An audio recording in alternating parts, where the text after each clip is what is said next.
What did you think of the whole WMD angle there? Of all the CIA people working on some aspect of Iraq, I only met one. She was a mid-level analyst. She was the only one who really believed that the Iraqis had WMD. This was passed down to the CIA by the White House. The White House said, the position is there's WMD, and that's why we're going to do this. Based on what? You guys are the ones who are supposed to decide that or figure that out. I remember a knockdown, drag-out fight between the CIA WMD analysts and the Department of Energy WMD analysts. And the Department of Energy, they were like, there's WMD, we got to stop them. And the CIA is like, we're not seeing it. We're not seeing any WMD. You know, you spent, I want to say it was like 8 years where you were doing a lot of time working the Iraq angle. Is that fair to say? 8 years. All right. So now in 2003, it had been 7 years or something since you did that. Mm-hmm. But obviously, you're still extremely knowledgeable about the whole thing. What did you think of the whole WMD angle there? Oh, you know, of all the CIA people working on some aspect of Iraq, I only met one. She was a relatively, well, I shouldn't say junior. She was a mid-level analyst. She was the only one who really believed that the Iraqis had WMD. Yeah. You know, this was passed down to the CIA by the White House. The White House said, the position is there's WMD, and that's why we're going to do this. Based on what? You guys are the ones who are supposed to decide that or figure that out. I remember a knockdown, drag-out fight between the CIA WMD analysts and the Department of Energy WMD analysts. And the Department of Energy, they were like, there's WMD, we got to stop them. And the CIA is like, we're not seeing it. We're not seeing any WMD. There's kind of an interesting story there, and this is my own observation. Saddam's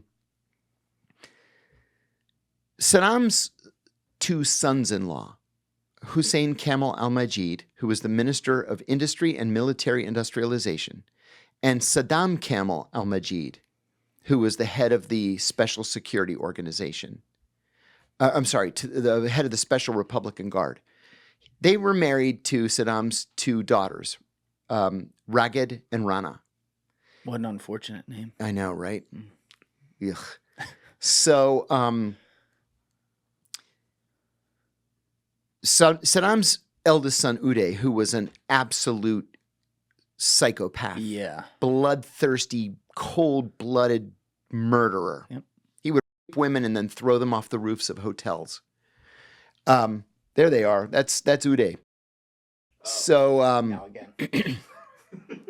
So I have to make when I'm doing that, by the way, John, I have to make a mark to Alessi. Unfortunately, like with YouTube's monetization policies, there's certain words that got to get like bleep. So you're great. Sorry. No. You say whatever you want, but it's stupid words like the R word that just came up. I see. So I got to like silence that on YouTube. So when I'm doing this, nothing's wrong, but he's just making good thinking. Good thinking. But yeah, go ahead about Uday. So Uday, his second son, Qusay, was, nuts and a killer, but a little bit more responsible. We liked him. Than Uday. And we hated him less. We hated him less. But anyway, Hussein Kamal and Saddam Kamal were afraid of Uday. Mm. And Uday saw both of them as potential challengers once Saddam had departed the scene. And it got to the point where, I can't say what the incident, there was an incident in which Hussein Kamal and Saddam Kamal became so frightened of Uday, they decided to defect to Jordan. Whoa. Yeah, it was bad. When is this? This was 1990, like January of 93. All right, so way before. Yeah. Okay. So they defected to Jordan. And King Hussein invited a group of CIA people to go to Jordan to interview them. A bunch of us went.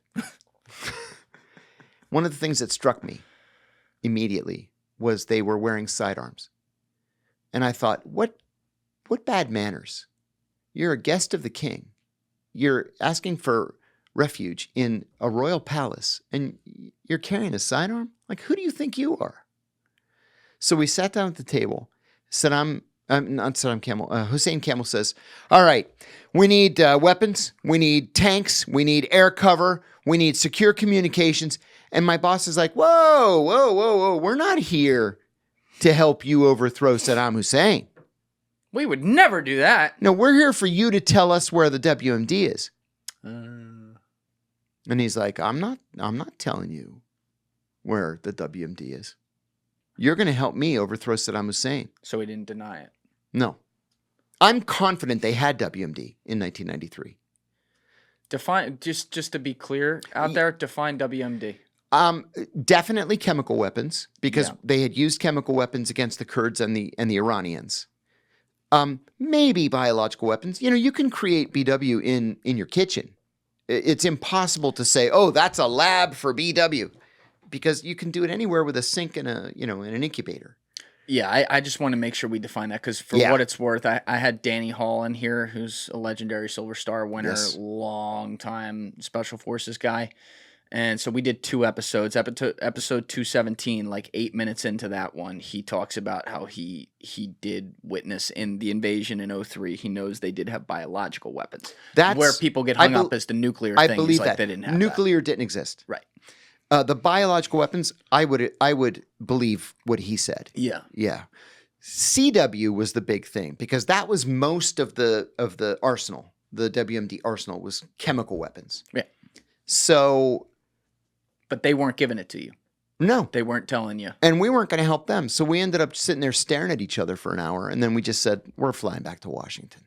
And so we did. But what we did in the meantime was we leaked a false story, to the Arab newspapers saying, oh my God, there was a secret CIA delegation in town. And they met with Hussein Camel and Saddam Camel, and they gave them everything. The Iraqis, they told the Americans everything. Oh, you burned them. And we think that Saddam saw the article and destroyed all the chemical weapons. Whoa, so that was successful. That's a good leak. The only remnants of chemical weapons we were able to find after we invaded Iraq had been buried in the desert and had been there for a decade. And what were they? They were rockets, legitimate delivery systems where CW could be loaded. Okay.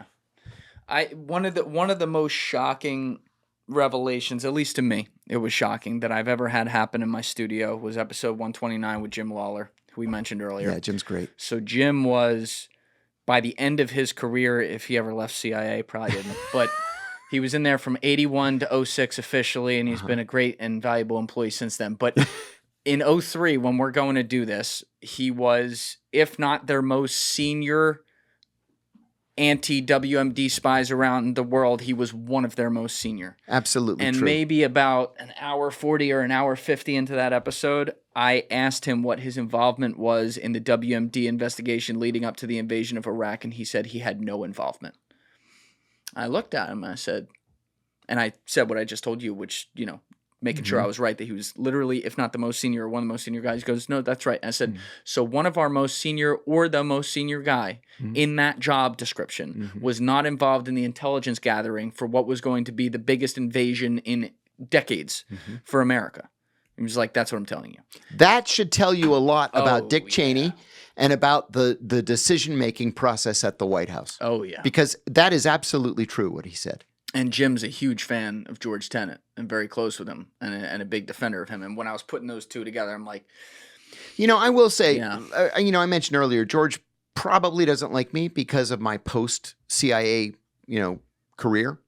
But I had deep respect for George Tenet. Thank you for watching the video, guys. If you haven't already subscribed, please smash that subscribe button and check out this clip's full podcast episode by clicking here or in the description below.